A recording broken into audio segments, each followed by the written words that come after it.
উপস্থিত আছেন বাংলাদেশের সেরা দুইজন সেলিব্রেটর আজকের মঞ্চে, একজন সাইদুল হক সুমন মাননীয় সংসদ সদস্য মহোদয়, আর আরেকজন হচ্ছেন গিয়াসুল সিরাজ তাহিরি মহোদয়। এই দুইজন সেলিব্রিটিকে মঞ্চে রাখিয়া আমার কোনো বক্তব্য প্রয়োজন আছে বলে আমি মনে করি না।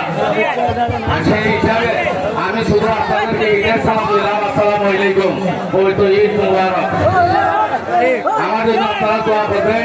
আপনারা জানেন আগামী উপজেলা পরিষদ নির্বাচন, সত্য সাথে 19 সাল 5 বছর আমি উপজেলা চেয়ারম্যানের দায়িত্ব পালন করেছি। আমি কিছু উন্নয়ন কাজ করার চেষ্টা করেছি। উন্নয়নটা বড় জিনিস না, মানুষের সেবা প্রদান বড় জিনিস।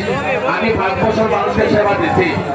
আপনারা দোয়া করবেন, আল্লাহ যদি কবুল করেন আগামী 5 বছর ধরে আমি উপজেলা চেয়ারম্যান নির্বাচিত হতে পারি, তাহলে সোনারগাঁকে একটা আলোচিত সোনারগাঁ হিসাবে আমি রূপ দেওয়ার জন্য চেষ্টা করবো।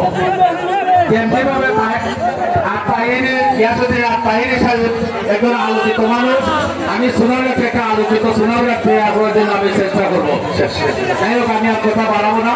আপনাদের সকলের সুস্বাস্থ্য এবং দীর্ঘায়ু কামনা করে এইভাবে একটা সুন্দর অনুষ্ঠানে আমাকে কথা বলার সুযোগ করে দেওয়ার জন্য আমি কর্তৃপক্ষের প্রতি কৃতজ্ঞতা প্রকাশ করছি। পাশাপাশি বাহিনী সাহেবের সুস্বাস্থ্য এবং দীর্ঘায়ু কামনা করছি। আপনার দোয়া করি আল্লাহ